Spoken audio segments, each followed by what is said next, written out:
So ayun, nakita natin yun na ginamit niya yung teksto, comparing spiritual things with spiritual, pero alam natin, hindi nila yan nasunod. Kasi nga, doon sila sa dictionary pumunta eh. Now ito, sunod na video, pakinggan natin. Kaganina mga kaigsunan, ang pagbalik sa atong buhay nga Dios, ang adlaw ipapahulay. Nganong adlaw ipapahulay man mga kaigsunan? Kaya ang Biblia sa Buhat Kapitulo 1, versikulo 11, mao kiniigsoon ang iyang giingon.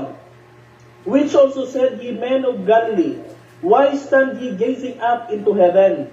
The same Jesus, which is taken up from you into heaven, shall so come in like manner as ye have seen him go into heaven. So, unsay giingon sa pulong sa atong buhay nga Dios? Ang pagsaka kuno ni Kristo mga kaigsuonan didto sa langit. Sa susamang pamaagi, maupod igsuon ang iyang pagnaog diri sa kalibutan. O sumala sa giingon sa pulong sa atong buhay nga Dios na siya nga magabasa, kinahanglan atong masabtan. Atong masabtan igsuon nga kung unsa nga adlaw ni saka si Kristo sa langit, maupod to nga adlaw siya munaog diri sa kalibutan. O sumala igsuon sa bersikulo Nakita niyo 'yan. Klarong-klaro, di ba? Ano yung nalabag niya doon? Yung 2 Peter chapter 1 verse 20. Private interpretation 'yun. Di ba? Binasa niya ang Acts 1:11. Okay.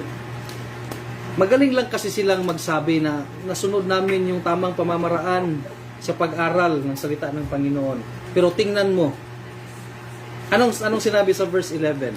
Sabi niya, which also said, ye men of Galilee, why stand ye gazing up into heaven? This same Jesus, which is taken up from you into heaven, shall so come in like manner as ye have seen him go into heaven.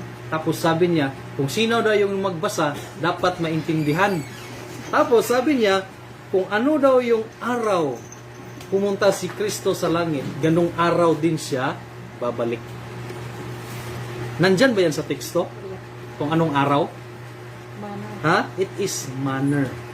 Pero tingnan ninyo, there is private interpretation na nangyari. Wala naman yan sa teksto na kasama yung oras, kasama yung araw. Diba? Napakaklaro sa kanyang sinabi. Dinugtungan niya kaagad na binalahan lang niya ng teksto eh. Diba? Kung sino yung magbabasa, dapat intindihin. Diba? Yung Matthew 24:15, yung binala niya. Tapos sabi niya, kung anong araw daw siya umakyat, ganun din yung araw siya bababa dito sa lupa. Hindi naman yan sinabi dyan sa teksto. Ang sinabi sa teksto, tingnan ninyo, so shall so come in like manner as ye have seen. As ye have seen him go into heaven. So kung ano yung nakita ninyo nung pagpunta niya sa langit, ganun din yung makikita ninyo pagbaba niya. So the like manner is restricted to kung ano yung nakita nila. Manner eh. Di ba? Wala kang makikita dyan na kasama yung oras, kasama yung buwan, kasama yung araw, kasama yung taon. Wala. Kung kasama pala ang araw, kasama na yung taon. Anong taon ba to? Anong taon ba to si Jesus Christ? Dapat ganong taon din siya babalik. Doon siya babalik sa past. Di ba? Kung ganyan yung ating pag-intindi.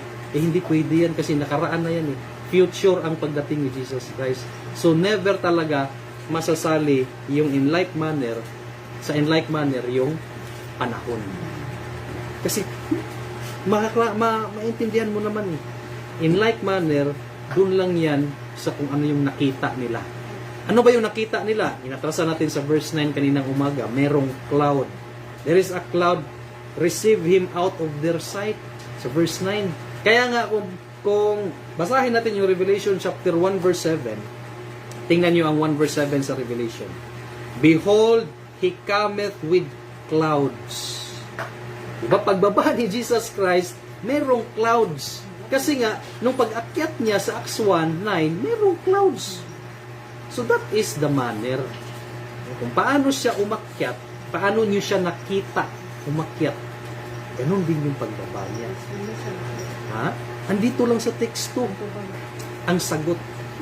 wala na sa kanya kasi nasa kanyang utak ang tubag eh. Nasa kanyang utak. So grabe na ilad. Grabe na kasinungalingan.